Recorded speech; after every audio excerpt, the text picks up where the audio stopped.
बिस्मिल्लाहिर्रहमानिर्रहीम। अस्सलाम वालेकुम।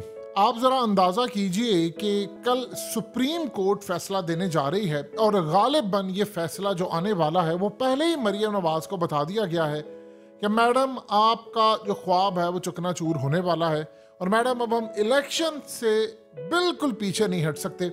और यही बात शहबाज शरीफ को पहुंचा दी गई है कि सर अब इलेक्शन होने जा रहे हैं और अब आप इलेक्शन की तैयारी करें। अब इमरान खान ने देखिए आज क्या बात की है और ये बात बड़ी अहम तरीन है कि इमरान खान ने कहा कि हम अपने आईनी तारीखी दोराहे पर खड़े हैं जहां पर हम तुर्की बन सकते हैं या म्यांमार। आप सब जानते हैं कि तुर्की के अंदर जब उनकी फौज ने बगावत की थी तो अर्दोगान ने उस वक्त खड़े हुए थे, तो इमरान खान असल में उसका हवाला दे रहे हैं। फिर उसके बाद वो कह रहे हैं या म्यांमार बन सकते हैं, यानी म्यांमार में जब उनके यहाँ फौज ने तख्ता उल्टा तो उसके बाद जो सूरत हाल पैदा हुई है उसमें इमरान खान ने उसका हवाला दिया। फिर वो कहते हैं जी हम में से हर किसी को इंतखाब करना होगा कि इसे तहरीक इंसाफ की तरह आइन और कानून की हुक्मरानी जमहूरियत के साथ खड़े होना या करप्ट माफिया जंगल के कानून और फसायत का साथ देना। अब मरियम नवाज ने देखिए इसमें क्या बात की है, उसे आगे बात की है कि तुम भी करप्ट, तुम्हें तहफुज देने वाले जजेस भी करप्ट। ये करप्शन और एहतसाब से बचने का नेटवर्क है जो अब होना नहीं है। तुम तो डूब रहे हो, नए सहूलतकारों को भी कहीं का नहीं छोड़ोगे। आप जानते हैं कि मरियम नवाज ने इसमें दो बातें कही हैं। सबसे पहली तो बात है कि क़यामत खेज मनाजिर हैं कि मरियम नवाज किसी को करप्ट कह रही है, यानी आप अंदाजा कीजिए करप्शन के जो बुर्ज खलीफा है वो लोगों को कह रहे हैं, यानी करप्शन के जो सबसे बुलंद इमारतों पर खड़े होने वाले लोग दूसरों को करप्ट कह रहे हैं। अब सूरत हाल ये है कि मरियम नवाज ने दो चीजें यहाँ पर यूज की हैं कि जजेस करप्ट हैं और साथ नए सहूलतकार। ये जो जजेस को तो उसने सहूलतकार नहीं कहा, वो तो उन्होंने कह दिया कि करप्ट है, यानी जो खास तौर पर नई इस्टेब्लिशमेंट है मरियम उसको कोस रही है कि नए सहूलतकारों को भी कहीं का नहीं छोड़ोगे। उन्होंने जजेस को सहूलतकार नहीं कहा, वो नई इस्टेब्लिशमेंट को कह रहे हैं कि ये असल में तुम्हारे नए सहूलतकार हैं। क्योंकि मरियम नवाज ने जो लंदन प्लान करवाया था, लंदन प्लान के अंदर ये बात हुई थी कि इलेक्शन नहीं होंगे और गारंटी दी गई थी कि इमरान खान नाअहल होगा, इमरान खान की जान जाएगी, इमरान खान इलेक्शन में नहीं उतर सकेगा, इसकी पार्टी इलेक्शन में नहीं जा सकेगी। इस सारी सूरत हाल के अंदर एक अकेला शहजादा कौम का हीरो साथ उनके दो कौम के जबरदस्त हीरो खड़े हो गए, यानी उमर अता बंदयाल, फतेह बंदयाल का बेटा खड़ा हो गया है। कोई प्रेशर नहीं लिया, साथ जस्टिस एजाजुल हसन लाजवाब और साथ जस्टिस मुनीब अख्तर। ये वो लोग हैं जिन्होंने इमरान खान की हुकूमत गिराई थी और उनके खिलाफ सो मोटो लेकर नोटिस लिया था, इस ज़हन में रखिएगा। लेकिन क्या उस वक्त क्या आम पाकिस्तानी हम सब किसी ने इनको कुछ कहा? सिर्फ इतनी ही बात होती थी कि उस रात अदालतें क्यों खुली, इमरान खान सिर्फ इतना कहते थे। और जस्टिस अतर मीर ने कहा था चूंकि बाजवा माशाल्लाह लगाने वाला था तो उन्होंने कहा जी इसलिए। अब आप जरा अंदाजा कर लीजिए कि सूरत हाल क्या पैदा होती है। इमरान खान ने जो बात की है वो तो क्लियर है, मरियम नवाज अब नई इस्टेब्लिशमेंट को कह रही है कि तुम लोगों ने इमरान खान की सहूलतकारी की है, तुम उसको कुछ नहीं कह सके। अब वो कोस रही है असल में कि जो लंदन प्लान हुआ था वो कामयाब क्यों नहीं हो पा रहा, वो किन के दरमियान हुआ था ये आज तक इमरान खान ने नहीं बताया।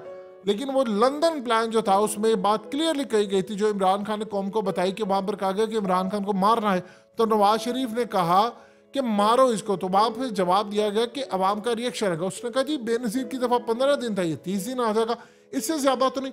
अब आप सोचिए अल्लाह उसको बचाता आया है। अब जो फैसला कल आने वाला है उसमें क्लियरली एक चीज है कि एक तो होना यह चाहिए कि तौहीन अदालत लगे, आर्टिकल 6 लगे, ये चीज तो होनी चाहिए।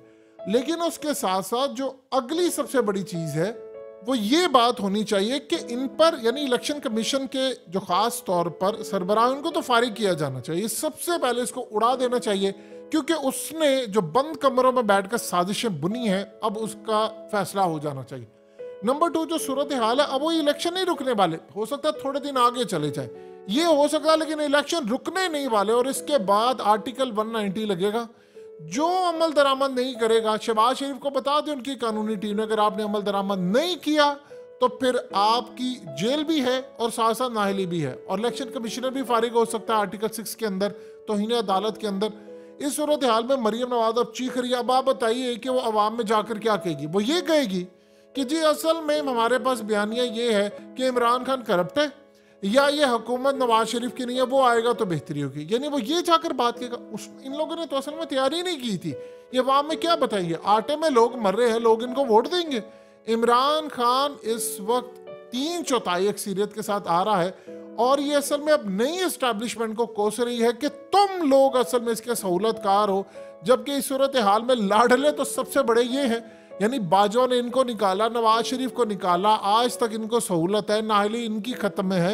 यानी मरियम नवाज नाहल है लेकिन अभी वो कागजात नामजदगी जमा करवा रही है। आप दूसरी जानिब देखिए जरा, मरियम नवाज को तो छोड़े, नवाज शरीफ और पैमरा की जानिब से पाबंदी है, उसको पीटीवी पर दिखाया जाता है। क्यों? बंद कमरों में एनआरओ जिन्होंने दिया था उन्होंने पैमरा को कह दिया।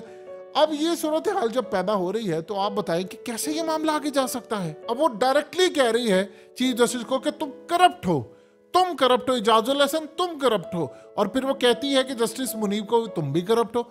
अब उसके साथ साथ वो नई एस्टैब्लिशमेंट, अब आप देखिए कि बाजवा का ये नाम क्यों नहीं लेते। बाजवा से असल में डील की थी, देखिए दो चीजें ज़हन में रखिएगा। शहबाज शरीफ की बाजवा से क्या डील हुई थी? शहबाज शरीफ की बाजवा से डील हुई थी कि हम तुम्हें एक्सटेंशन देंगे। बाजवा ने कहा कि मैं अगर तुम्हें वजीर आजम बना दूं, इमरान खान का तख्ता उलट दूं तो तुम एक्सटेंशन दोगे। उसने कहा बिल्कुल मैं एक्सटेंशन दूंगा आपको। अब इस सूरत हाल में मरियम नवाज ऑन बोर्ड थी, वो भी ये कह रही थी कि ठीक है एक्सटेंशन मिलेगी। बाजवा के खिलाफ इन्होंने बात नहीं की, बात सिर्फ होती थी कि फैज के खिलाफ। उन्होंने कहा जी हमने अवाम के अंदर कुछ तो बताना, तो बात ये तय हुई कि तुम फैज के खिलाफ बात करोगे और सारी की सारी जो सहूलत है वो बाजवा देगा। अब यहाँ पर जो मामला सामने आया है उसमें हुआ यूं कि एंड पर नवाज ही बढ़ गए। उन्होंने असल में बाजवा से लिया बदला, ये बात आप ज़हन में रखिएगा। उन्होंने बाजवा से बदला लिया और फिर लंदन एक प्लान बना और इमरान खान उस प्लान को फिर आगे बताते बाजवा से बदला। उसने कहा जी मैं तुम्हें एक्सटेंशन नहीं दूंगा, जो मर्जी। उन्होंने बाजवा से बदला लिया, तुमने मेरी हुकूमत गिराई। फिर इमरान खान कहते हैं जो लंदन प्लान बना उसमें तय ये हुआ कि इमरान खान की पार्टी को डिसमिस करना है, कलअदम करार देना है, इमरान खान को जेल भेजना है, नाअहल करना है और इलेक्शन नहीं होने देने जब तक ये चीफ जस्टिस रहेगा तब तक नहीं। तो अब फतेह बंदयाल का बेटा खड़ा हो गया। मरियम नवाज को समझ नहीं आ रही, वो कोस रही है नई एस्टैब्लिशमेंट को कि तुम लोगों ने कुछ नहीं किया। अब वो डायरेक्टली उन पर हमलावर है। आप देखिएगा जरा इस सारी सूरत हाल के अंदर मामला क्या होता है। देखिए इमरान खान को अल्लाह ने बचा लिया, जो मामला हुआ वो सारे का सारा मामला हो गया। अब इस सूरत हाल में कोई दो राय नहीं है, पाकिस्तान आगे बढ़ा है। लेकिन यहाँ एक बात आप ज़हन में रखिएगा, अगर तौहीन अदालत में आज आप इलेक्शन कमिश्नर को फारिग नहीं करते या शहबाज शरीफ या दीगर इदारे, तो याद रखिएगा कल को फिर जो असल में इनको डायरेक्शन बैठ कर देते हैं बंद कमरों के अंदर, कोई अगला जो नया आएगा वो भी डायरेक्शन लेगा। सो इस सूरत हाल के अंदर अभी क्या कर सकते हैं? देखिए चीफ जस्टिस ने तो क्लियरली बात ही कह दी है कि भाई आर्म फोर्सेस के अंदर नेवी भी, एयरफोर्स भी जरूरत पड़ी तो वो जाहिर सी बात है वो भी आ जाएंगे, लेकिन इलेक्शन हो करेंगे। अब गालिबन जो डेट है उससे थोड़ा सा आगे चला जाएगा मामला, या वो कोई ऐसी डेट कह देंगे या कुछ कह देंगे कि जिसमें इलेक्शन हो। लेकिन एक बात तय हो गई है कि अब मरियम नवाज इवन के वो 4 सीटों से जहां से इलेक्शन लड़ना चाहती, पहली तो बात है वो नाहल है, उसकी तो नाहली खत्म ही नहीं हुई। लेकिन अगर उनको सहूलतकारों ने सारे मामला तय करवा दिए हैं नाहलिया, तो फिर भी वो चारों की चारों सीटें हार रही है। उसके बाद उसने डायरेक्टली इल्ज़ाम लगाना है और इसके बाद फिर बात वही आनी है जो साद रफीक ने कहा है कि इमरान खान ने हमें जिंदा गाड़ देना है, और इसी से ये सारे डरे हुए हैं।